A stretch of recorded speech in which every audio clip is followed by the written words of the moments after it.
नमस्कार मित्रों, मैं महावीर सिंह चौहान। मित्रों, आज की इस वीडियो में हम एक ऐसे विषय पर चर्चा करेंगे जिसके कारण लॉकडाउन जैसी स्थितियां निर्मित हो गई है। और मित्रों, वो विषय है प्रदूषण का विषय। आज आप देखिए, दिल्ली जैसे शहरों में अभी प्रदूषण के कारण लॉकडाउन जैसी स्थितियां निर्मित हो गई है। वहाँ सरकार ने स्कूलों और कॉलेजों को बंद कर दिया है, लॉकडाउन लगा दिया है, क्योंकि वहाँ पे प्रदूषण का जो लेवल है इस स्तर पर पहुँच गया है और वहाँ की हवा इस तरह से विशुद्ध हो गई है या जहरीली हो गई है कि आप देखिए सरकार को वहाँ पे लॉकडाउन लगाना पड़ा। तो आप मित्रों देखिए, कुछ ही समय पहले जैसे कोरोना महामारी के समय लॉकडाउन लगाया गया था तो हमें कितना आश्चर्य हुआ था। और अगर महामारी के कारण लॉकडाउन लगे तो समझ में आता है, लेकिन किसने सोचा था कभी कि प्रदूषण के कारण भी लॉकडाउन जैसी स्थितियां निर्मित होगी। और मैंने अभी एक रिसर्च में पढ़ा कि जो दिल्ली के लोग हैं उनकी औसत उम्र 8 से 10 साल कम हो गई है सिर्फ प्रदूषण के कारण। तो आप देखिए मित्रों कि ये प्रदूषण की जो समस्या है सिर्फ दिल्ली की नहीं है, ये पूरे विश्व की समस्या है और इसे हमें गंभीरता से लेना पड़ेगा, इसके ऊपर गंभीरता से ध्यान देना पड़ेगा। क्योंकि आज के समय में आप देखिए हमारे आसपास जल पूरी तरीके से प्रदूषित हो गया है, वायु पूरी तरीके से प्रदूषित हो गई है, और हमारा खाना प्रदूषित हो गया है। तो हर चीज़ प्रदूषित हो गई है। और आप देखिए कि हम कहने को तो सांसें ले रहे हैं, लेकिन जो हम सांसें ले रहे हैं क्या उसमें हमें शुद्ध ऑक्सीजन मिल पा रही है? तो हमें ये देखना पड़ेगा। इसके लिए आप एक प्रयोग करके देखिए कि जब हम घर से बाहर जाते हैं, मार्केट जाते हैं या मार्केट से वापस आते हैं पैदल या बाइक से, तो अपने पास एक सफ़ेद रुमाल रखिए और घर पर आकर उस सफ़ेद रुमाल को अपने चेहरे पर घुमाइए। जो धूल और धुएँ के कण जो रहते हैं इतने उसके ऊपर आ जाएंगे और रुमाल पूरा काला हो जाएगा और गंदा हो जाएगा। तो यही सब धूल और धुएँ के कण जो है सांसों के द्वारा हमारे अंदर भी जा रहे हैं। तो आप देखिए शहरों में अगर हम बात करें तो इतना प्रदूषण है, हर तरफ कंस्ट्रक्शन वर्क चल रहा है, इतने वाहन हैं उनका इतना धुआं निकल रहा है, इतने उद्योग चल रहे हैं उनका धुआं निकल रहा है। तो ये सब कहीं ना कहीं आप देखिए ये हमारी सांसों के द्वारा हमारे अंदर जा रहा है। क्योंकि आप देखिए शहरों की अगर हम बात करें तो शहरों में पेड़ पौधे तो है ही नहीं। जो कॉलोनियों का निर्माण हो रहा है, ये जो अपार्टमेंट बन रहे हैं वो खेतों में बन रहे हैं, पेड़ पौधों को काट कर या जंगलों में बन रहे हैं। तो जब हम पेड़ पौधों को काट रहे हैं तो हमें शुद्ध ऑक्सीजन कहाँ से मिलेगी? तो हमें इस विषय को गंभीरता से लेना पड़ेगा। क्योंकि आप देखिए कि कुछ समय बाद ऐसी स्थितियाँ निर्मित हो जाएगी, क्योंकि प्रदूषण के कारण हमें शुद्ध ऑक्सीजन ही नहीं मिलेगी। और ये जो शुद्ध ऑक्सीजन है, जब हम आज अस्पताल में भर्ती होते हैं तो हमें ऑक्सीजन सिलेंडर लगाया जाता है, या जैसे सर्दी खांसी होती है तो हमें भाप दी जाती है। तो कुछ समय बाद जो ऑक्सीजन रहेगी 1-1 किलो आधे आधे किलो के पैकेट में उपलब्ध रहेगी। और जब भी हम बीमार पड़ेंगे डॉक्टर हमें बोलेंगे कि जैसे हम भाप लेते हैं ऐसे ही हमें शुद्ध ऑक्सीजन लेने की सलाह देंगे कि आप सुबह शाम शुद्ध ऑक्सीजन लीजिए।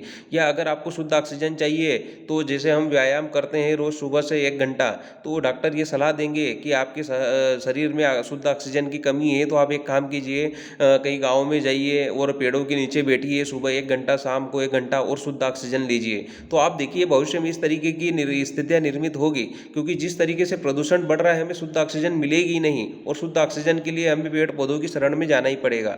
और मित्रों, अगर मैं बात करूँ शहरों की, तो आप देख लीजिए कि कुछ समय पहले जो लोग गांव से शहरों की ओर पलायन कर रहे थे तो समझ में आता था कि गांव में इतनी सुख सुविधाएं नहीं थी। लेकिन आज के समय में लोग गांव से शहरों की ओर पलायन कर रहे हैं तो मुझे बड़ा आश्चर्य होता है।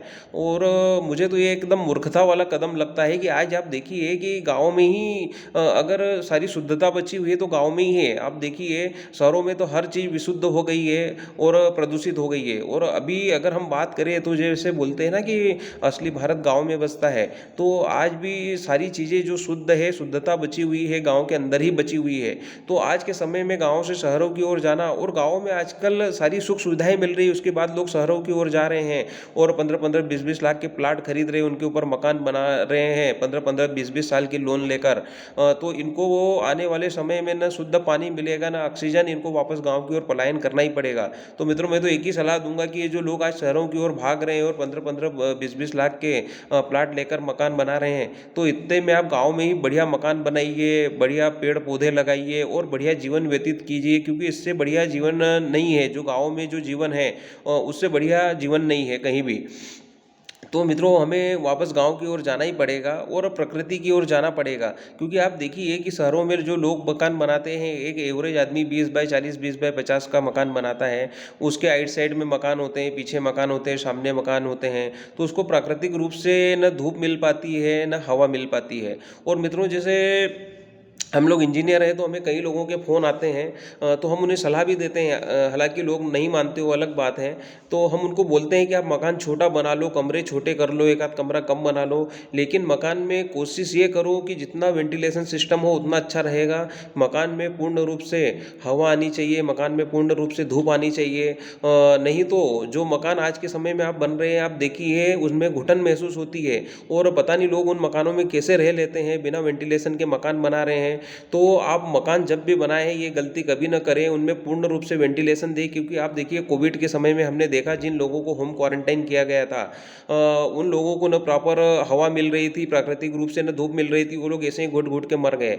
तो आप भी ऐसे घुट घुट कर न मरे, ऐसे मकान न बनाए जिससे आपको घुटन हो, और एक समय के बाद उस मकान में आपको घुटन होने लग जाए और वो मकान में रहना आपके लिए ही परेशानी हो जाए। तो ऐसे मकान न बनाए, मकान जब भी बनाए ऐसे बनाए कि उसमें प्राकृतिक रूप से हवा भी आए, धूप भी आए, तो एक कोशिश करें। और दूसरा मित्रों देखिए, अभी मैं अगर बात करूँ तो मैं नासिक ज़िले में हूँ, और यहाँ पर मैं जब फील्ड में जाता हूँ तो यहाँ मैंने देखा कि छोटे छोटे गांव हैं, और मैक्सिमम लोगों ने क्या किया है कि अपने खेतों में ही मकान बना लिए सबने, और मकान इतने शानदार है कि अगर आप देखेंगे तो हमारा दिमाग नहीं काम करता है। मतलब उन्होंने पूरी तरीके से इंजीनियरिंग के तरीके से डिजाइन ड्राइंग के हिसाब से मकान बनाए हैं खेतों में, और पूरी उनके आसपास पेड़ पौधे लगाए हैं। तो आप देखिए, और यहाँ उनका जो जीवन स्तर है इतना बढ़िया है, इतना शानदार है, तो मैं तो क्या है उनको देख के हैरान हो जाता हूँ। और मैं तो मानता हूँ कि आज के समय में अगर जीवन है वो तो यही जीवन है, क्योंकि क्या है बाकी तो क्या है कि हम लोग जीवन यापन कर रहे हैं, सही जीवन है तो गांव के लोग ही सही जीवन जी रहे हैं। तो हमें क्या है कि वापस गांव की ओर जाना पड़ेगा और वापस प्रकृति से जुड़ना पड़ेगा, क्योंकि जिस तरीके से प्रदूषण के कारण ये स्थितियां निर्मित हो रही है, आज नहीं तो कल ये जो लोग शहरों की ओर गए इनको वापस गांव में पलायन करना ही पड़ेगा, क्योंकि न इनको शुद्ध ऑक्सीजन मिलेगी, न शुद्ध पानी, तो इनको गांव की ओर आना ही पड़ेगा।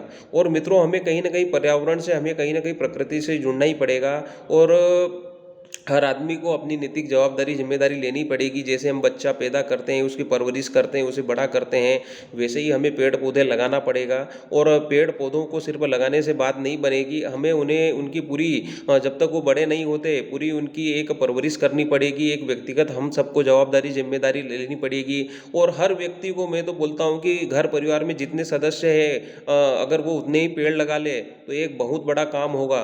तो वापस हमें अगर इस प्रदूषण जैसी समस्या से बचना है, और भविष्य में जो ये आज इस तरीके की आज दिल्ली में जो लॉकडाउन लग रहा है, ऐसी स्थितियां हमारे आसपास न निर्मित हो, तो इनसे बचने के लिए हमें वापस प्रकृति की ओर जाना पड़ेगा, पर्यावरण की ओर जाना पड़ेगा, और हम सबको नैतिक जिम्मेदारी लेकर पेड़ पौधों को लगाना ही पड़ेगा, क्योंकि पेड़ पौधों के अलावा कोई विकल्प नहीं है, और वापस हमें प्रकृति से जुड़ना पड़ेगा। तो मित्रों, सभी लोग प्रयास करें कि अपने जीवन में पेड़ जरूर लगाएं, और पेड़ लगाने के साथ साथ व्यक्तिगत जिम्मेदारी जवाबदारी ले कि हम इन्हें जब पूरी तरीके से जैसे बच्चे की परवरिश करते हैं ऐसी परवरिश करके इनको बड़ा करेंगे।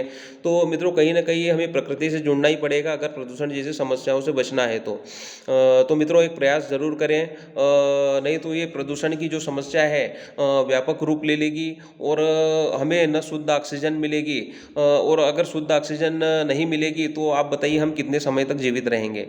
तो धन्यवाद मित्रों, एक प्रयास जरूर करें, वापस प्रकृति से जुड़ें। धन्यवाद। जय श्री कृष्ण।